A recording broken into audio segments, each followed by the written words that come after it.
to everybody who are watching me, please help us out, come forward.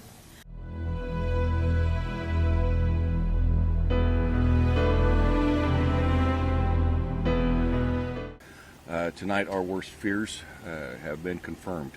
We found the 4 people from the kidnapping, and they are in fact deceased.